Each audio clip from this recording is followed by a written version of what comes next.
Wild Card Weekend delivered some standout performances. Ohio State and Notre Dame clashed for the CFP title, and could NFL playoff seeding be changing? Plus, are college coaching jobs just as good as the NFL? Don't miss this episode of the Fitz Take Podcast.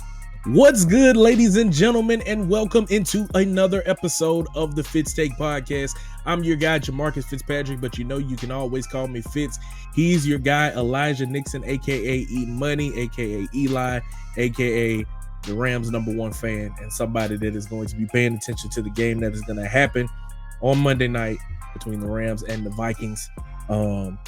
Thank you guys so much for getting us to the point that we're at as of us recording this episode. We have 391 subscribers, so we greatly appreciate y'all for that, but we need 9 more to get to the 400, which will then activate us giving away 2 $50 gift cards. So you still have time. If you're listening, if you're watching this episode for the first time, go to the Fitz Take Podcast YouTube channel, subscribe to the channel, let us know. You can comment below the video, DM us, whatever you need to do to let us know that you subscribe to the channel, and you will be entered for a chance to win a $50 gift card. Go ahead and follow myself and Elijah on social media. Also, my production company, One Way Productions, that's all linked down in the description of this video. And also follow us wherever you listen to podcasts, whatever platform that is: Apple, Spotify, iHeartRadio, and Amazon Music as well. So, I know tonight really, because this episode is going to be dropping on Monday. I know tonight is going to be hectic for you. How do you think it's going to shake out for the Rams, man? I hope we handle business. I hope we do. But it's going to be tough. You know, I don't think it was like 1 or 2 blowout games. I don't think we'll have a blowout game. I think it'll be a close situation game. Hopefully they handle business, and then on to the next, whoever they face. But it's going to be tough. Kevin O'Connell, I think, is a great coach. If Sam Darnold shows up, I mean, that would be something different. But, you know, we've seen against Detroit. Not saying that we're Detroit defense at all, but he was missing throws throughout the game. So if he can do that again, that would be great. But I don't expect that. So, and it's going to be a fun one for sure, because we are going to be streaming during that game. So win, lose, or draw, we're going to get to see Elijah's reaction of what happens to the Vikings on Monday night. So with that, ladies and gentlemen, let's go ahead and hop right into the show, and let's start with take number 1. It's our first play, and we are talking about the NFL Wild Card Weekend, the games that happen on Saturday and Sunday. On Saturday, the Texans kicked things off with a 32-12 victory over the Chargers, and in the nightcap, the Ravens and Lamar Jackson handled the Pittsburgh Steelers 28-14. On Sunday, the Buffalo Bills, they faced off with the Broncos. The Broncos came out swinging early. They scored a touchdown. That was the only touchdown they got. The Bills win 31-7, and then the Eagles beat the Packers 22-10. In the nightcap, Jaden Daniels and the Washington Commanders go into Tampa Bay, get an upset victory over the Buccaneers 23-20. So all of those games now set up the divisional round. They're already set in the AFC. Texans, Chiefs on Saturday. Commanders, Lions on Saturday. In the NFC, the winner of Minnesota and LA will face off with the Eagles. And then Ravens, Bills, probably going to finally tell us who's the MVP, will be that Sunday night. So, Elijah, now that we've seen all the games on Saturday and Sunday, who was, or what team or what player made the best impression for Wild Card Weekend? Lamar. I want to say Lamar Jackson. He played phenomenal. You know, just the whole offense, honestly. You know, we knew what to expect with Derrick Henry and Lamar doing the 1-2 punch throughout the whole year. And they showed against Pittsburgh. I think they had like double-digit amount of runs, like without passing the ball against Pittsburgh. So I like what they did offensively. And to me, that's playoff football. You want to score, you want to take up as much time as you can, and that's what they did. Lamar played very, very well. Derek did as well. So it's just unbelievable, especially with everybody who that participated. And people did have big weeks. Ladd McConkey had one as well for the Chargers, and Joe Mixon had one for the Texans. But I just got to tip my hat off to Lamar because I know it's only the first game, but it shows that he's hungry and he's ready to win. So with his passing and his running, I just think that it's something that we've seen all year, but I think he just took it up another notch in the playoffs. Yeah, man, you're right. Lamar was a big showcase, but I got to tip my cap to someone that plays a similar style to him, and that is that man that hails from LSU, Mr. Jaden Daniels, the Heisman Trophy winner. Absolutely balled out. Going on the road, obviously, they had more wins than the Bucs did, but they had to go on the road in a hostile environment.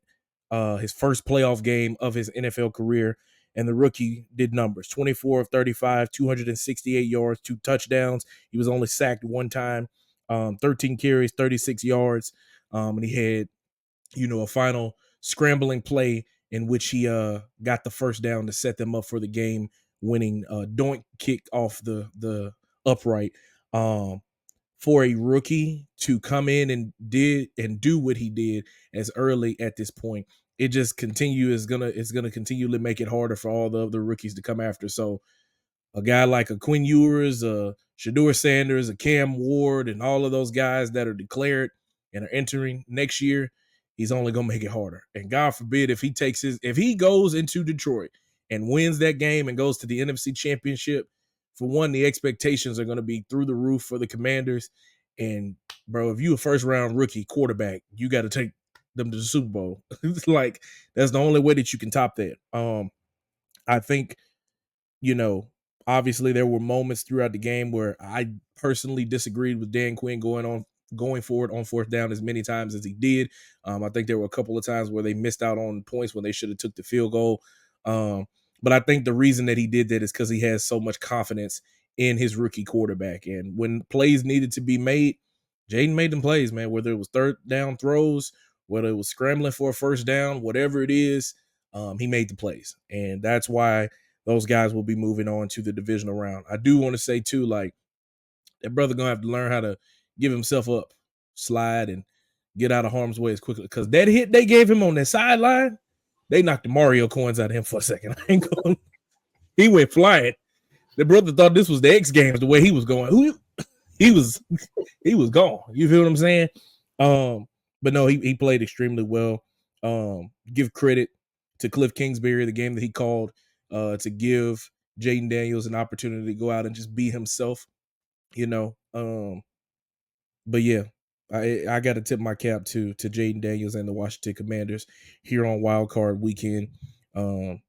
Yeah, I think outside of that, man, everybody that was supposed to win or everybody that was the higher seed handled business. The Eagles, that defense is looking real scary too, man. I mean, they made Jordan Love look like Daniel Jones. Like it was not a fun time for that brother there in Green Bay. So that's what we have, man. And now as we look forward to the divisional round, that matchup between Lamar and Josh Allen, the Bills and the Ravens, I'm glad they got that slated as a night game for Sunday. Well, not a night game, but a evening game. I'm glad they have that. They gives it the opportunity and the space that it needs to be. And I think that game is going to determine your MVP. I think whoever not just plays better, but whoever wins that game will also be the person that wins the MVP. So we shall see what things will look like. Wild Card Weekend was fun, but now after tonight, it will be on to the divisional round. And like I said, we will be streaming during the Vikings and Rams game. So if you want to pull us up on your phone, be listening to us while the game is on, I promise you it'll be as entertaining as possible. Because, like I said, Elijah is a Rams fan, so he is going to probably be losing his mind for most of that game. I will be. I'm not gonna lie to you. I'm a whole different person. I see calm, cool, and collective right now. When the Rams come on, I'm a different guy. I think I'm a coach. I'll be in my robe though. All right, I got stuff under my robe, but I'll be in my robe because I'll be trying to be comfortable. So look, man, I'm gonna tell y'all right now. Tomorrow or Monday, I should say, be ready to see something on the wild side of it, because I'm not gonna lie to you. From start to finish, I have energy. I'm upset. I'm happy, angry, joyful, everything all in once. You're gonna see it all tomorrow because I honestly, would look, man. Hey, I'm not gonna lie to you, man, because you would be like, this guy's wild. Nah, I'm being honest. It's different. I'm gonna have you hanging off the edge of your seat. I don't know if in a good way or a bad way, but if these Rams mess me up, man, it could be a good night. And where's Stephen A? I'm having a very bad day. No doubt, man. No doubt. So we'll look forward to that, and we'll also look forward to the divisional round next week. All right, guys, let's go ahead and make some forward progress and hop into take number 2. And we are talking about the college football playoff semifinals and how they unfolded last week. It was pretty eventful as we saw Penn State and Notre Dame go at it, but it would be the Fighting Irish coming out on top and getting the victory 27-24 to advance to the national championship game. And then the following day, it would be Ohio State in a late game situation where they had an opportunity to close the game out, and they did just that as senior Jack Sawyer would get a strip sack on Texas quarterback Quinn Ewers and house it all the way on a scoop and score for a touchdown as the Buckeyes punched their ticket to the Natty, winning 28-14 over Texas. And so the national championship game is set for January 20th. The Irish and the Buckeyes. It should be a pretty good one. But just looking back at these games, man, what can you say about these two teams and the games and how they finished? First and foremost, man, if somebody told me that Notre Dame would be in a championship game, I would have told them I'd be eating bricks, and I'd be eating bricks right now because I would never would have thought it. But Notre Dame is playing well. But what impressed me about Notre Dame is I think their coaching staff. I think their coaching staff gets these guys in the right predicaments every play. They're lining in the right spots. They're at the right spot at the right time defensively.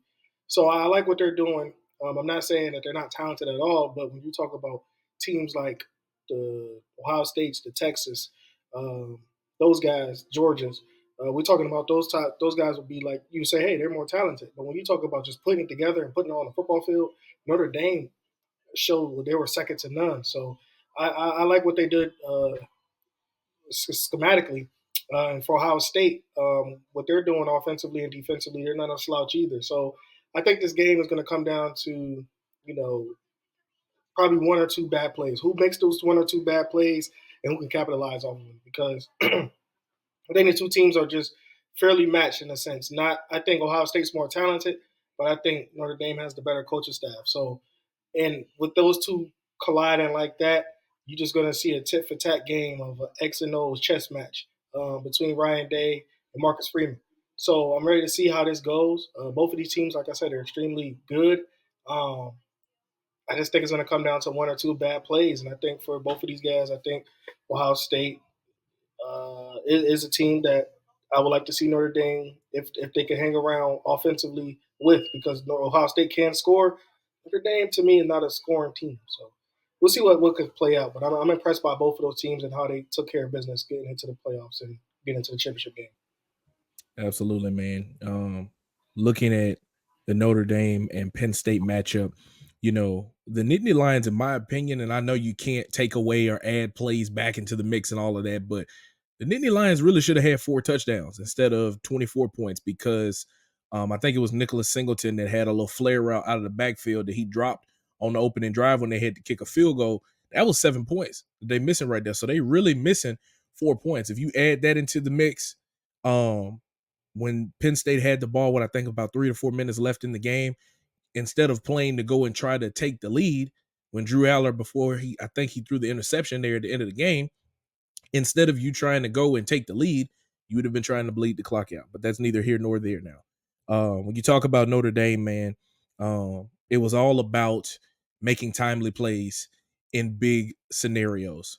From the interception that they picked off for Drew Aller to set them up for the game-winning touchdown, whether it was, Jaden Greathouse, 7 catches, 105 yards, and that touchdown where he sauced up the corner and broke free down the field to be able to score. That was a huge moment. Whether it was, Riley Leonard as a quarterback making QB runs and punching it in, like that's a part of their offense. And me, guys, at this point, if you watched enough episodes, if you can run the football and play great defense, I believe you can win any football game. It don't matter. I know that you have to throw the football because you want to keep the defense honest. Otherwise, they're going to put 8 people in the box and they're going to stop you and all of this stuff. But when your O-line is able to run tight zone, mid zone, power, stretch, like if they're able to do all these different concepts and can move the football down the field, they can milk the clock, and then you can turn around and put a defense on the field that can go and take care of the quarterback, go after the guy and chase him down the field and make tackles for losses and make interceptions. You can win any football game. And that's exactly what Notre Dame was able to do.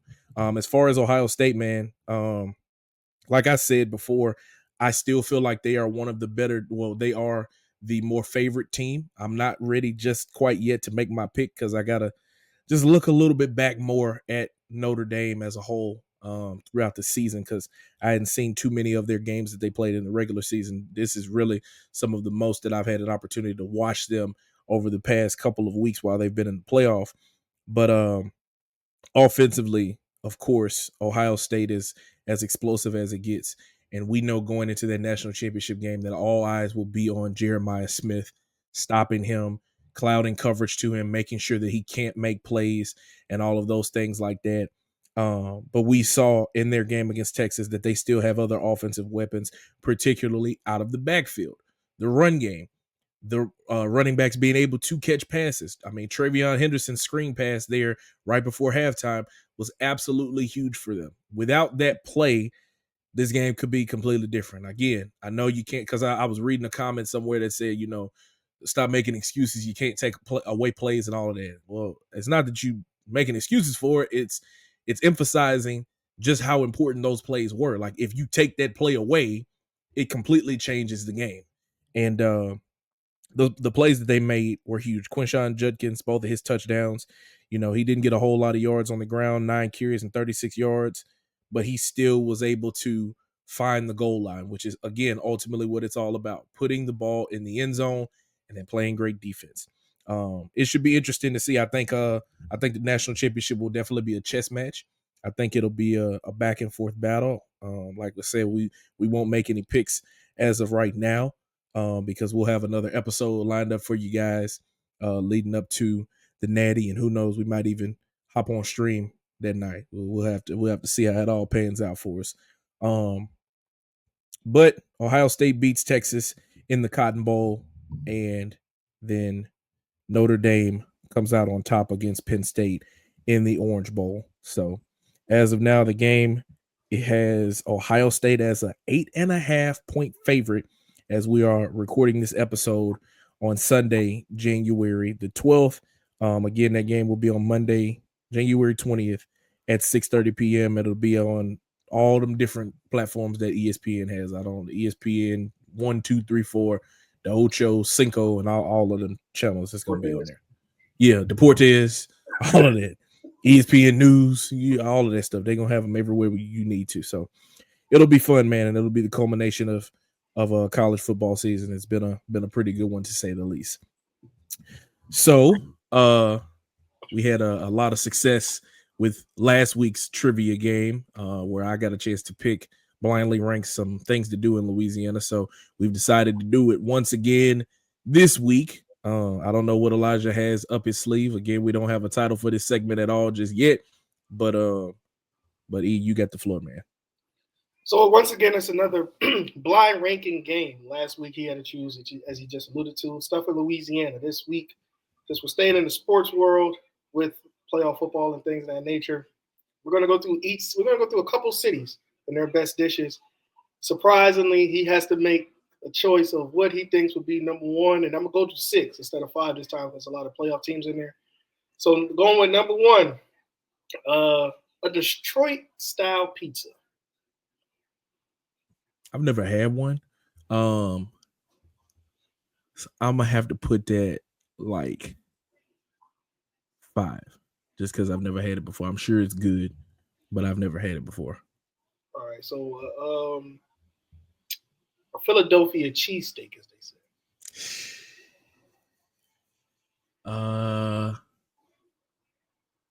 Let's go 2 cheesesteak. I know you've been here. Crab legs with Obey season. You know, I love Baltimore, man, but like Old Bay is just like, God, like y'all really do put that on everything. Like I went somewhere and they had an omelet and they shook some Old Bay on there. You want some Old Bay? I'm like, God, dog. Like, crab legs are phenomenal though. They were really good. I'm gonna put that 3. Put that 3. And then for our Buffalo Bills, buffalo wings with blue cheese. Blue cheese. I knew you were gonna put 1 if you said red. Go blue cheese now. I'm not a blue cheese guy. I don't even think I've ever tried blue cheese before. Never tried that. That's right, my wings. Blue cheese, man. I'll go ahead and put it 1. I'll figure something out with them wings. I'll figure it out. Because I look, sue me. I like chicken, whatever. But I'll figure it out. And then you have well, for LA they got a lot of stuff for tacos, but I'm gonna go Berea tacos. Or Berea, how you say it? How you said it at first? Berea. Is it Berea or Berea? Berea tacos, bro. Berea is crazy. It is not JJ Berea. Boy, you funny. Oh, that's funny. Dang, them tacos is fire with the little baby oil. Them tacos do be good. You know the little dipping sauce. It look like baby oil. You dip it in there. It look like baby oil. It do. The first time I had it, I said, "Wait a minute, this Johnson Johnson. Hold on, who did this?" Dang, because I put them wings up there number 1, so I got to put it 4. Yeah, and then there's one more spot. So and the last one is the Kansas City barbecue. Never had it before. Dang, I should have put that up higher. If I would have known that. It's got to go 6 though. It's got to go 6. Unfortunately, in this ranking. Right, change it around. What would you have it as if you can? Changing it around, I'd probably put KC barbecue first. I'd probably go buffalo wings, Philly cheesesteak, Old Bay crab legs.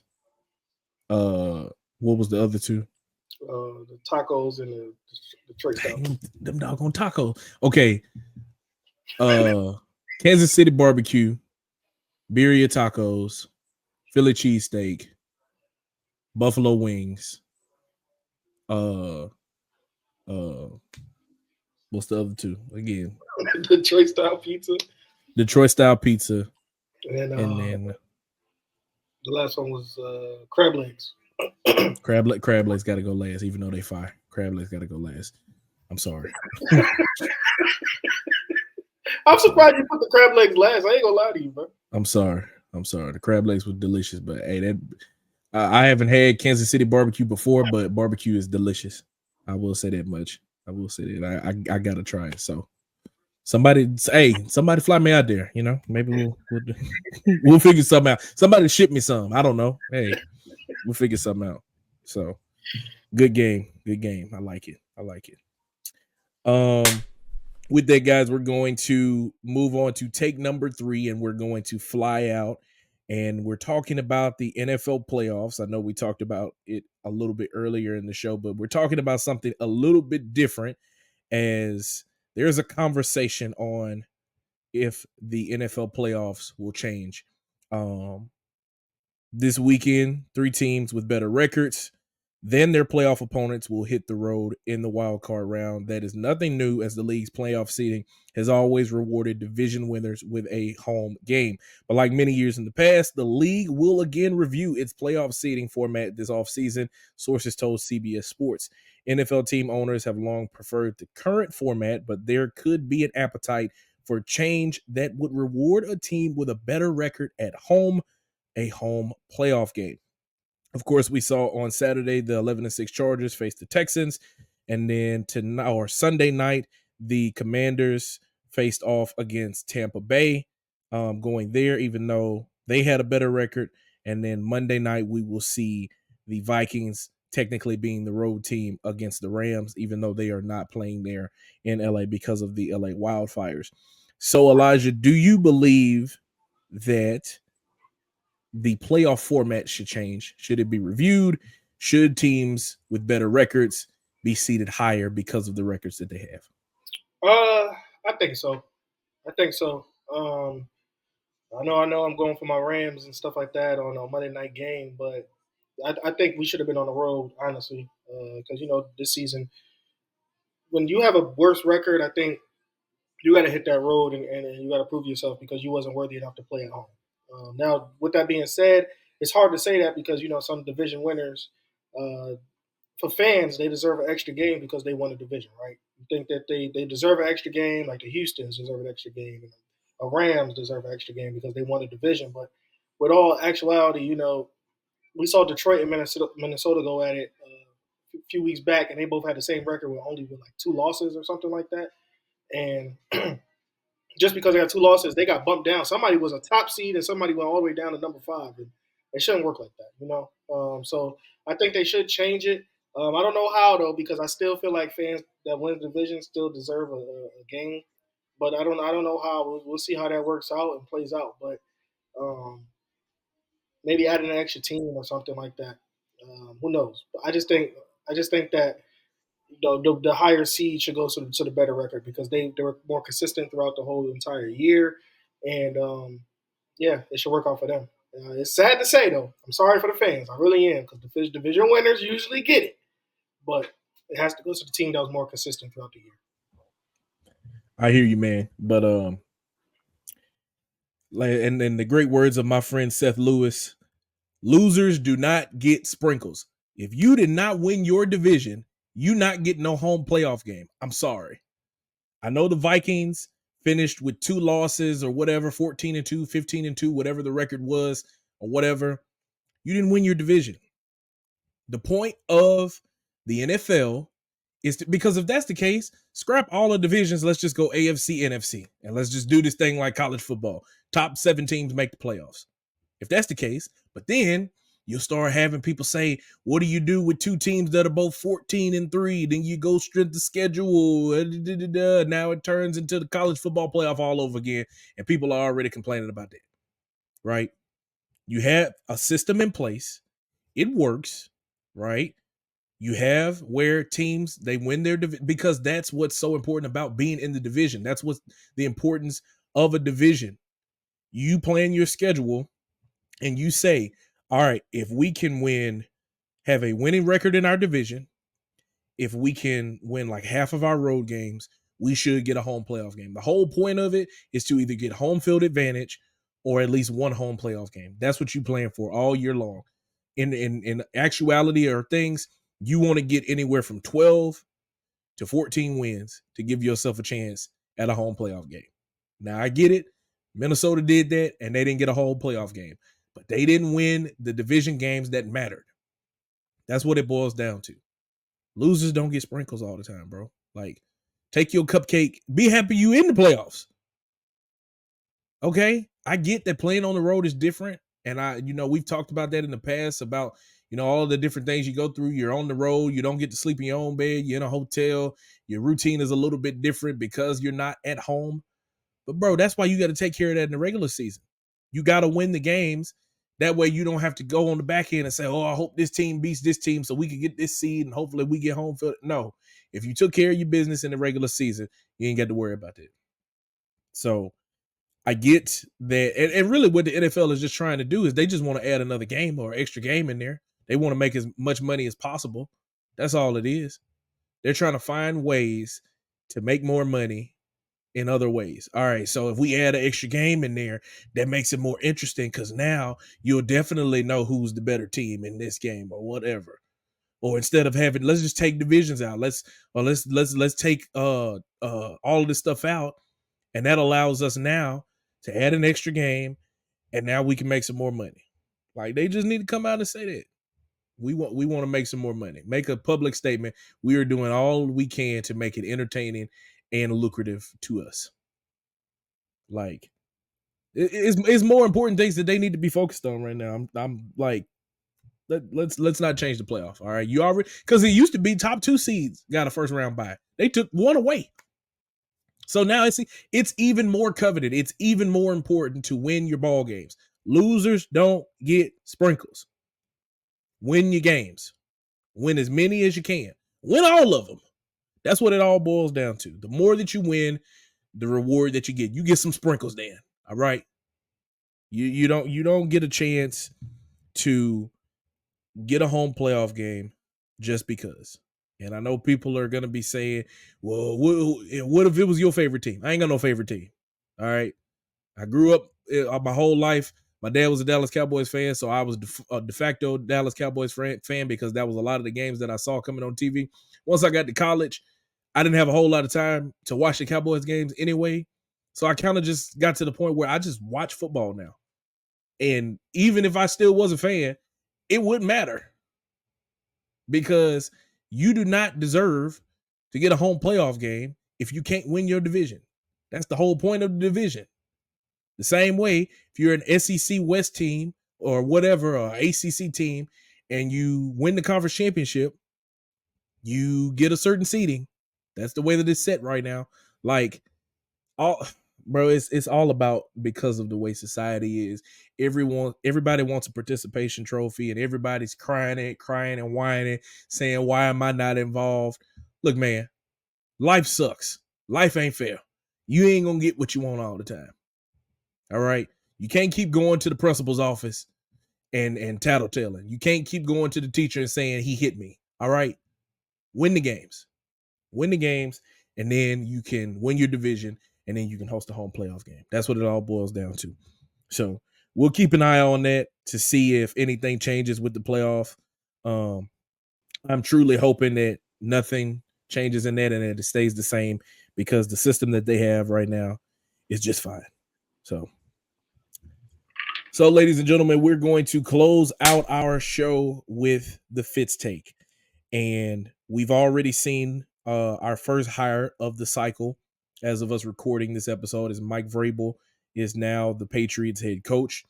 And it kind of brought up a conversation between me and Elijah because we started talking about a report where Marcus Freeman is drawing interest from the Chicago Bears to potentially become a head coach.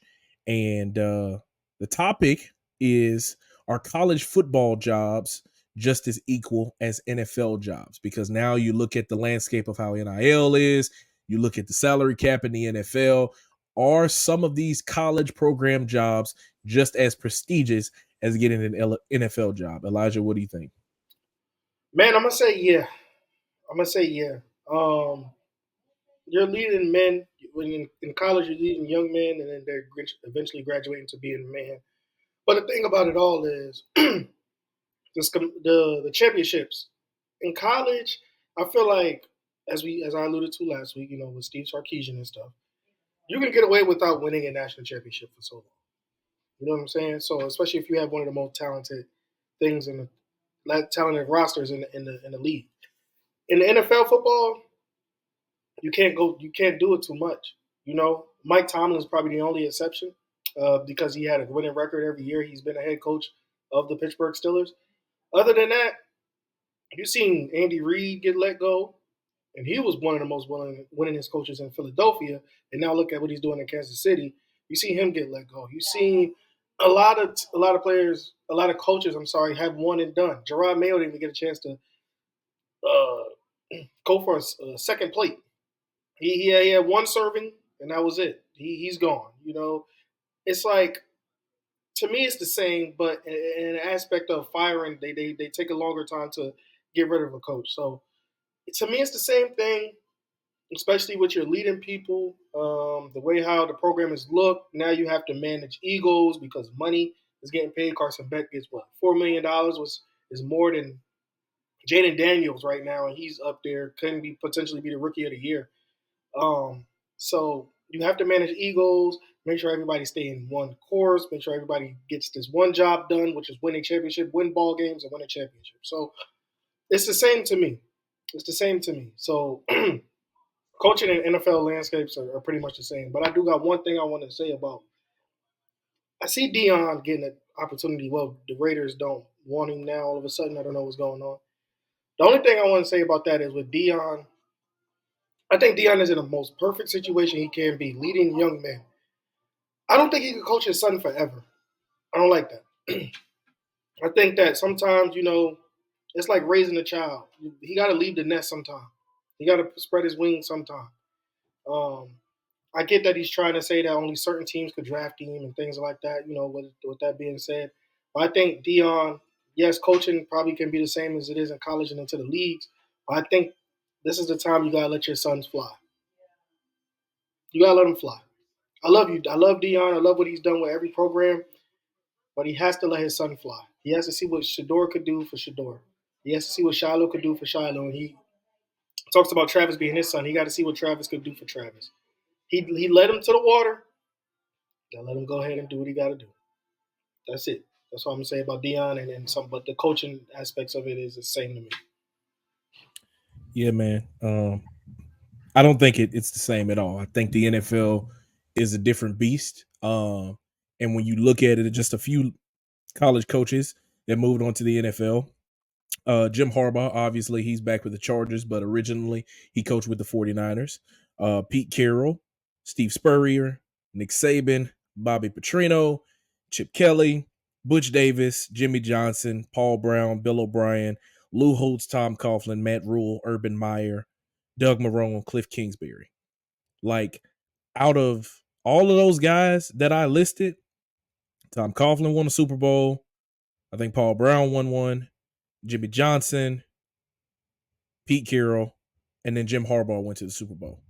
Not a lot of college coaches are able to make the transition and be as successful.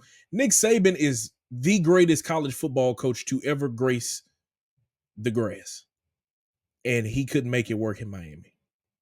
It's just a different beast because, like you said, you are coaching men. You're not coaching, bro. You now. Some of these guys, especially with ways some of these coaches are getting opportunities, like Baltimore's defensive coordinator, Zach Orr. Like, I was listening, I was like, Zach Orr, I was like, I remember, did he play for the Ravens? I looked it up. Dude's 32, right? So there are players on that roster that are probably older than him, if not the same age. It's a different beast. 99.9% of the time in college, the coaches are older than the players. So the jurisdiction is still like a yes, sir type of relationship. Like, a lot of coaches might say, you don't have to yes, sir me or anything like that. But from a respect factor, it's a yes, sir type of relationship. You get to the NFL, it's, yeah, Chip. Yeah, Nick. It's not Coach Saban. It don't have to be like that. It's not Coach Johnson. It's not Coach Harbaugh. It's Jim. You know why? Because if you 32 and I'm 32, you Jim. I'm sorry. And I'm from the South, bro. Like, I say yes, sir, no, sir, yes, ma'am, no, ma'am, all of that good stuff. But it's just a different relationship. The playing fields are different. And that's why not all college coaches are able to transition, because the position of power is completely different. And these guys are older. And so when they see something on film, after a couple of times, they're able to shut it down. Oh, you got these RPOs and this read option and all that? Okay, let me scheme up and beat this. So you coming in here with this college stuff, like, it's good to have a few wrinkles and aspects of it in the professional game, but for the most part, the pros is the pros. You look at guys that had a lot of success early on in their careers. You think about an RG3, came on the scene, was running that read option, him and Alfred Morris. People was like, they gonna run the league for the next 15 years. The year after they came back and they got some film on her and they started scraping them linebackers and blitzkrieging him. And the rest was history. It's a different ball game, man. The NFL is its own beast and college football is its own beast. Now, if you're talking about in terms of the amount of money that you can make and, what you can be able to do in terms of control, possibly it could be argued that it is the same thing. But in terms of it just being like, what is the better job or the bigger job, the more important job? It's the NFL. Ain't nothing bigger than the Shield, bro. Ain't nothing bigger than the Shield. It's the Shield, that little circle NCAA logo. It might be second or third, or it might be behind some of them other pro leagues, but ain't nothing bigger than the Shield. We already talked about in the earlier episodes, which y'all can go check that out, that the NFL wins Christmas Day over the NBA now. And as long as they continue to have games, they are going to continue to win. So they gonna win across the board and everything, bro. Like, it's something when, like I said, out of those like 12 something coaches that I named, Harbaugh, Carroll, Johnson, Coughlin, and Paul Brown. So those are that 5 of the 12, 13 guys that I named. Like, not a whole. And then the guys that I'm naming, Tom Coughlin been gone from coaching for a minute. Jim Harbaugh just came back. Pete Carroll is probably one of your more recent guys. Jimmy Johnson been coached out of the game for a long time. You feel me? So, nah, man.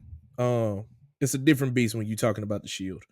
I think the transition is not as easy. And I think that's why, I think where there's smoke, there's fire. Like Dion, I think we'll probably have some type of conversation with the Raiders to try to make something work to where he can get there and, coach his sons and all those things like that. But at the end of the day, it all boils down to the control factor of it. And, now with NIL added into college football, it shifts a little bit, but bro, it's still a yes sir, no sir type of relationship there in the college ranks. It just is.